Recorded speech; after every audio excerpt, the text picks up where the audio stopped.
There are some things in life that money cannot buy. For me, it was the magnificent oak tree that stood tall at the edge of my property. This was not just any tree. This was a century-old living monument, planted by my great-grandfather's hands when this land was first claimed by my family. I could still remember my grandmother telling stories of how she watched it grow year after year, from a fragile sapling to the colossal guardian that now provided shade across half my yard. Its massive branches had held tire swings for 4 generations of children. Its acorns had fed countless squirrels and birds, and its roots ran as deep into this soil as my family's history ran through this town.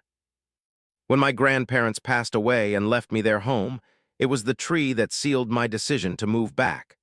Corporate life in the city had its perks, but nothing compared to sipping morning coffee beneath those sprawling branches, watching sunlight filter through leaves that had witnessed decades of my family's joys and sorrows.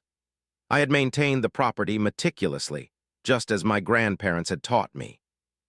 The lawn was always trimmed, the garden beds weeded, and every autumn I would carefully rake the oak's fallen leaves, spreading them as mulch across the flower beds just as my grandfather had shown me when I was barely tall enough to hold a rake. My neighborhood was one of those increasingly rare places where people still knew their neighbors. We borrowed cups of sugar from one another, watched each other's homes during vacations, and gathered for block parties in the summer. It was not perfect, but it was peaceful. That peace, however, was shattered the day I received a crisp white envelope in my mailbox informing me that our neighborhood had voted to establish a homeowners association. The letter cheerfully explained how this new organization would protect property values and ensure community standards. I did not think much of it at the time. After all, my home was well maintained, and I assumed reasonable people would respect both property rights and the history that made our neighborhood special. I could not have been more wrong. I first met Karen exactly 1 week after the HOA was officially formed. She arrived at my door at precisely 9 o'clock on a Saturday morning, clipboard in hand, and wearing a smile that did not quite reach her eyes. Her blonde hair was cut in that distinctive angled bob that seemed mandatory for women of her particular disposition. Gold jewelry clinked softly as she extended a manicured hand toward me. "Good morning. I am Karen Mitchell, your new HOA president. I am just making my rounds to introduce myself and discuss some compliance issues we have noticed with your property." I invited her in, politely offering coffee, which she declined with a tight smile. For the next 20 minutes, she circled through my home and yard, making notes on her clipboard and pointing out violations I had never known existed. The color of my mailbox was not within approved shades. The bird feeder was an unsanctioned yard ornament. My garden beds were excessively varied in plant height. Each item was delivered with that same tight smile and followed by, "But do not worry, you have 30 days to correct these issues before fines begin." I listened patiently, biting my tongue as she saved the biggest violation for last. Standing beneath the magnificent oak, she looked up with obvious distaste. "And of course, there is this situation. This tree is significantly over the new vegetation height restrictions. It drops debris onto neighboring properties, and frankly, it is inconsistent with the upscale aesthetic we are establishing for the community." I felt my polite smile freeze on my face. This tree has been here for over 100 years. It predates not just the HOA, but most of the houses in this neighborhood. Karen's smile did not waver, but her eyes hardened. "History is charming, but our bylaws clearly state that no vegetation may exceed 30 feet in height without special board approval. This is easily twice that. Additionally, Section 12.4 requires all trees to be professionally maintained with no dead branches or excessive leaf litter. This tree is healthy and professionally trimmed every 3 years," I countered. "It is part of my family's heritage. My great-grandfather planted it." "I am afraid personal attachments do not override community regulations," Karen interrupted, her voice no longer even attempting warmth. "The HOA has authority to enforce compliance. You will need to have it removed within 90 days, or the association will begin assessing daily fines of $100. With that, she turned and walked away, calling over her shoulder, "Welcome to our HOA community. I am sure once you make these simple changes, you will see how much better the neighborhood looks." I stood there watching her retreat to her shiny red convertible parked at the curb, a cold weight settling in my stomach. This was not a simple disagreement. This was a declaration of war against something irreplaceable. That night, I began researching HOA regulations and my rights as a homeowner. I discovered I was not alone in my concerns. Quiet conversations with neighbors revealed that Karen had been systematically targeting various homeowners with citations for increasingly arbitrary violations. The retired couple 3 doors down had been fined for having a vegetable garden visible from the street. The young family across the way had received violations for children's toys left in their fenced backyard. Most disturbing was how many neighbors admitted they were afraid to challenge her openly. "She has connections at City Hall," one whispered. My cousin tried fighting her in her previous neighborhood and suddenly found himself dealing with building inspectors and permit issues that cost thousands to resolve. Another neighbor confided, "She specifically targets people who speak against her at meetings. It is not worth the hassle to fight." But for me, this was not about hassle. This was about family, history, and something that could never be replaced. I made a decision that night, sitting beneath the great oak's branches under a canopy of stars. I would fight, not just for my tree, but for everything it represented. What began as verbal warnings quickly escalated into official violation notices.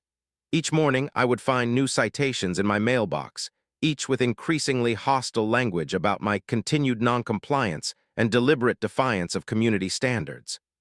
The fines multiplied exponentially. First $100, then $200, then $500 per day. Karen began conducting daily inspections of my property, often bringing other board members to stand at the edge of my lawn, pointing and shaking their heads at my problem tree. I started documenting everything meticulously. I installed a discreet security camera system that covered every inch of my property. I recorded every interaction with Karen and the board. I photographed my property daily to demonstrate its well-maintained condition. I saved every citation, every email, every piece of correspondence. I began attending every HOA meeting, sitting quietly in the back with my notebook as Karen stood at the front, often singling me out as our problem neighbor who refuses to be part of our community vision. When I would attempt to speak during the designated homeowner comment periods, Karen would either cut me off mid-sentence or simply say, "Your concerns have been noted. Next speaker, please." After particularly frustrating meetings, I would return home and sit beneath the oak, drawing strength from its solid presence. This tree had weathered a century of storms. It could weather one petty tyrant with a clipboard and a power complex. On the advice of neighbors who had dealt with similar situations, I consulted a lawyer who specialized in property disputes. The consultation was not cheap, but his insights were invaluable. "HOAs do have certain authorities," he explained, "but there are limits, especially regarding pre-existing landscape features. The fact that this tree predates the HOA by decades creates a strong case for grandfathering it in. Additionally, if you can prove the tree is healthy and not a hazard, they have very little ground to stand on legally." Armed with this knowledge, I sent a formal certified letter contesting all violations related to the oak tree and requesting a proper hearing with the full board, not just Karen. The response came not in writing but in the form of Karen herself, pounding on my door the very next evening. "You think getting lawyers involved is going to help you?" she hissed, abandoning all pretense of professionalism. "I have been dealing with difficult people like you for years. Your fines have just doubled, and I have scheduled landscapers to come assess that monstrosity next week. This is not a battle you can win." I said nothing, simply standing in my doorway, recording the entire interaction on my phone, which was visible in my hand. Karen's eyes flicked to it, and her lips pressed into a thin line before she turned and stormed off. That night, reviewing my security footage, I discovered something disturbing. While I had been at work, Karen had entered my property 3 separate times that week, walking the perimeter of the oak tree, taking photos, and on one occasion, appearing to measure its circumference with a tape measure. This was clear trespassing, and I added the footage to my growing file of evidence. The situation had become a war of attrition. Karen seemed determined to break my will through constant harassment, clearly believing that eventually I would give in simply to make the nightmare end. What she failed to understand was that with each unreasonable demand, each trespass, each confrontation, my resolve only hardened. This was no longer just about a tree. It was about standing up to a bully who had terrorized our entire community through intimidation and abuse of power. I had almost settled into a routine of collecting evidence and rebuffing Karen's attacks when a new escalation caught me off guard. Coming home from work on a Tuesday, I found an official-looking notice taped to my front door with the HOA letterhead emblazoned across the top. It stated that an independent certified arborist had examined my oak tree and determined it was diseased and posed an immediate safety hazard to surrounding properties. According to the notice, the HOA board had been granted emergency authority to remove the hazardous tree within 48 hours. Panic surged through me, followed quickly by suspicion. I had never seen any arborist on my property, and my security cameras had not captured anyone examining the tree other than Karen and her board cronies. I immediately called 3 different certified arborists from neighboring towns, explaining my emergency situation and offering to pay rush fees for immediate assessments. The next morning, 2 different professional arborists examined the oak thoroughly, climbing into its canopy, taking core samples, and conducting detailed inspections of its roots and trunk. Both provided the same conclusion in signed, notarized reports. The oak was perfectly healthy, structurally sound, and showed no signs of disease or decay that would classify it as a hazard. In fact, one arborist commented that it was one of the healthiest specimens of its age he had ever examined. Armed with these contradicting professional opinions, I drove directly to Karen's house, reports in hand and phone recording in my pocket. When she answered the door, her expression shifted from surprise to annoyance. "I have 2 independent arborist reports confirming my tree is completely healthy," I stated without preamble. "Your notice claiming it is diseased is fraudulent." Karen's eyes narrowed. "Our arborist determined it is a hazard. The board has made its decision." "I would like to see this arborist's credentials and full report," I countered. With obvious reluctance, Karen retreated into her house, returning moments later with a single sheet of paper. The report consisted of 3 sentences declaring the tree old and potentially unstable, with a risk of falling. It was signed by someone named Thomas Mitchell. "Mitchell, is this your brother-in-law?" I asked, recognizing her surname. "He is a certified landscape professional," she snapped, snatching the paper back. A quick internet search later confirmed my suspicions. Thomas Mitchell owned a general landscaping company that specialized in lawn care and basic garden maintenance. He held no arboriculture certifications and had no qualifications to assess the structural integrity of mature trees. I immediately filed an emergency injunction with the local court to prevent any action against my tree.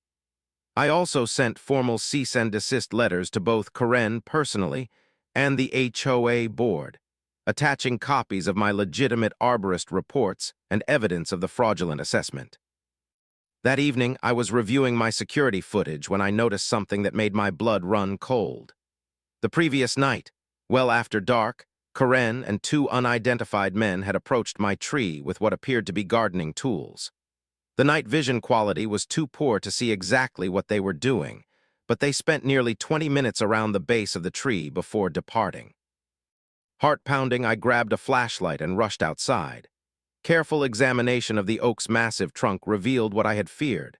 Shallow cuts had been made into the bark near the base, penetrating to the living tissue beneath.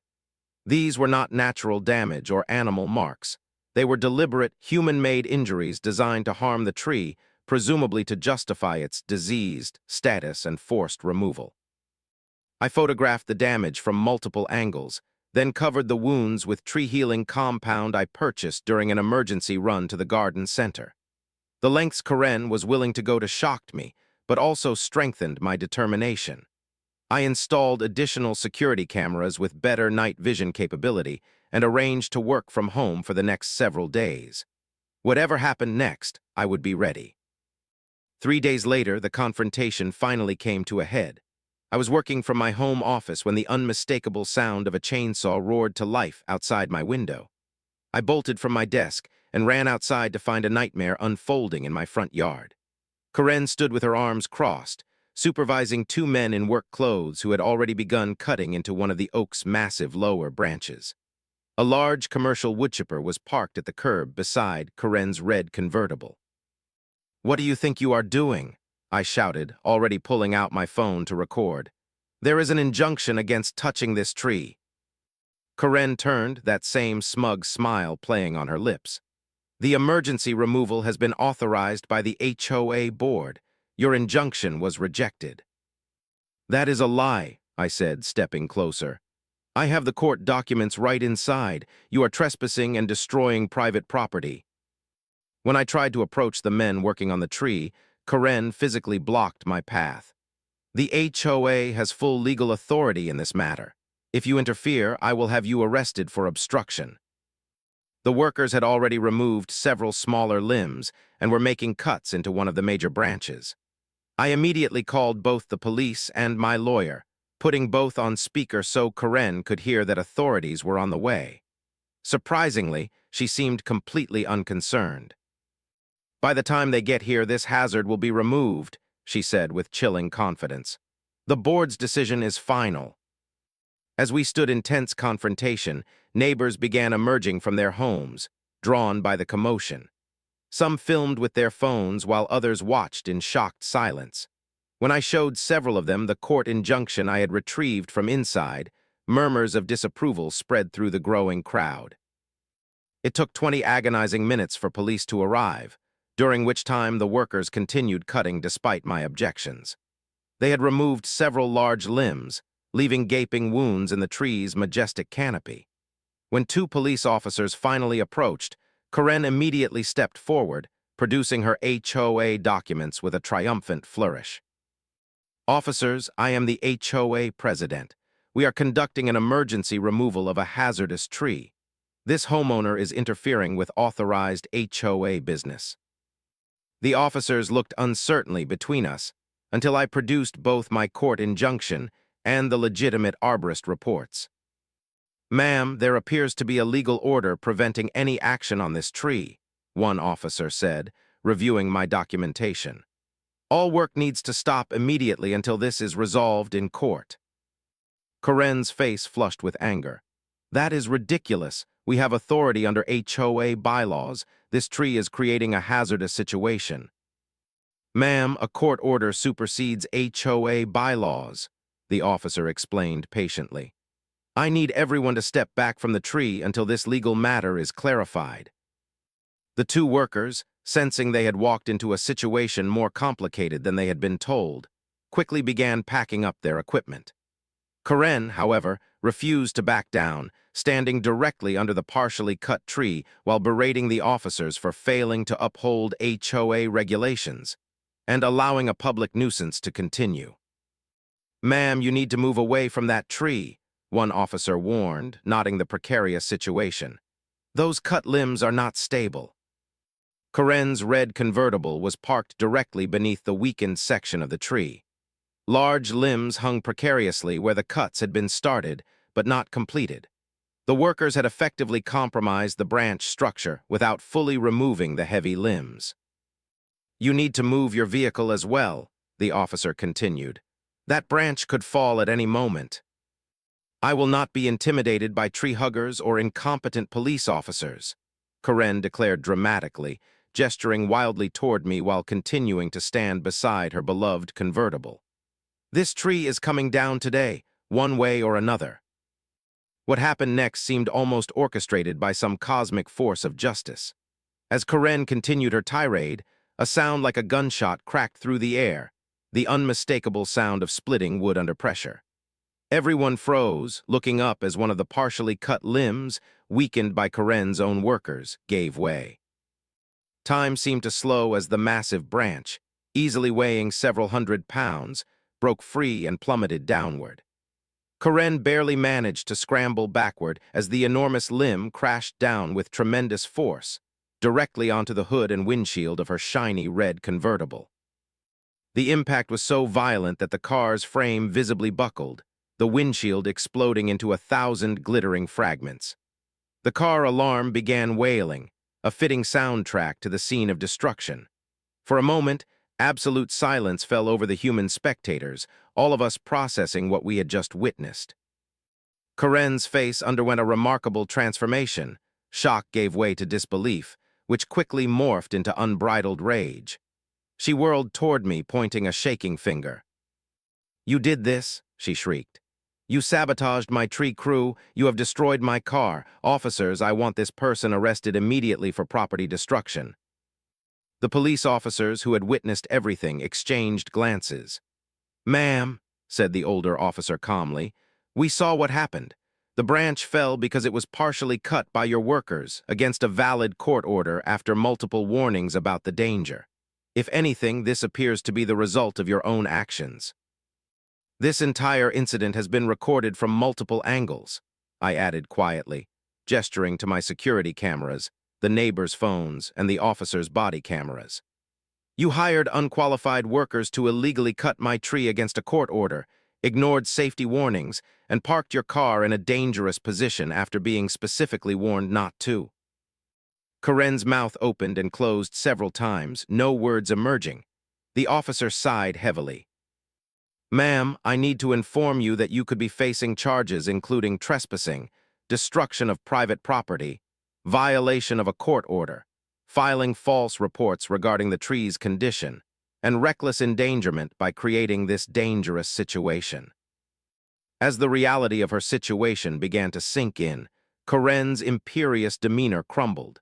She looked from her crushed convertible to the officers to the crowd of neighbors still recording everything, and for the first time since I had met her, she seemed to have nothing to say. I stood in silent awe, watching as years of family history and personal determination were vindicated in one spectacular moment of poetic justice. The great oak, despite its wounds, still stood tall, while Karen's arrogance lay crushed beneath one of its mighty limbs. Word of the convertible incident spread through our neighborhood with astonishing speed. By that evening, security footage from multiple angles had been shared in our community social media groups, and an emergency HOA meeting was hastily called for the following night. For the first time, the meeting venue was packed to capacity, with homeowners who had never before participated standing along the walls and crowding the doorway. Karen arrived late, clearly expecting to take her usual position at the head table. Instead, she found the vice president occupying her chair. When she demanded an explanation, he simply stated, "In light of recent events, the board has voted to temporarily suspend your presidency pending a full investigation." What followed was nothing short of a community reckoning. For 3 hours, neighbors who had suffered silently under Karen's regime stood one by one to share their stories. The retired teacher who had been fined for having a small memorial garden for her late husband because it used non-approved plants. The young couple who received daily citations after speaking against Karen at a previous meeting. The disabled veteran who had been harassed about his service dog's occasional barking. When my turn came, I presented my complete documentation. Videos of Karen trespassing on my property, the falsified arborist report created by her brother-in-law, photographs of the deliberate damage inflicted on my tree, and the court injunction she had willfully violated. The evidence was overwhelming. Karen attempted to defend herself, claiming she had only been enforcing the standards we all agreed to, but her words fell on deaf ears. The community's patience had shattered along with her convertible's windshield. By unanimous vote, Karen was removed as HOA president, and a committee was formed to audit all financial and enforcement activities conducted during her tenure. The audit results, revealed 2 weeks later, were damning. Karen had been selectively enforcing rules against homeowners she disliked, while ignoring similar or worse violations by friends and family. HOA funds had been used to resurface her brother's driveway and replace her sister's fence under the guise of community improvement projects. Legitimate complaints filed against her own property had mysteriously disappeared from HOA records. The local newspaper picked up the story, publishing a front-page article that detailed both the dramatic car-crushing incident and the broader pattern of HOA abuse. Karen's reputation in the community was destroyed, but her troubles were just beginning.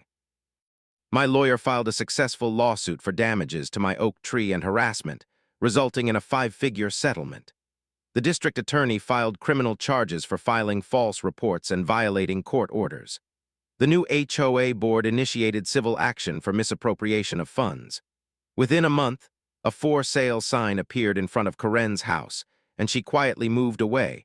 Her reign of neighborhood terror finally ended. As for the great oak, it became a symbol of resilience for our entire community. Professional arborists were brought in to properly heal the damage done by Karen's illegal cutting. While some branches were lost, the core of the tree remained strong and continued to thrive. The following spring, its canopy filled in again, perhaps not as full as before, but magnificent nonetheless. Our HOA underwent its own transformation. The new leadership implemented transparent policies and democratic decision-making processes. Historical properties and landscapes were given special protection status.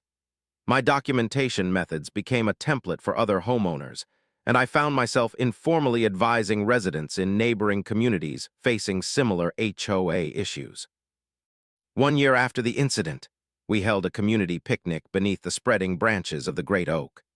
Children played on new tire swings hung from its sturdy limbs, while older residents shared stories about the neighborhood's history through the decades. As twilight fell, neighbors lingered, talking and laughing in the soft evening air, no longer afraid of clipboard-wielding tyrants or arbitrary rules. Later that night, after everyone had gone home, I sat alone beneath the oak, listening to the whisper of its leaves in the gentle breeze. I thought about how one person's determination to protect their heritage had somehow strengthened an entire community. The next morning, I dug a small hole at the edge of my property, away from the great oak but still within its protective shadow. From a pot I had been nurturing all year, I carefully transplanted a foot-tall sapling, an oak grown from one of the ancient tree's own acorns. As I patted the soil around its tender trunk, I imagined future generations sitting beneath its branches, perhaps telling the story of the time an HOA Karen cut a family tree, and it fell right onto her convertible.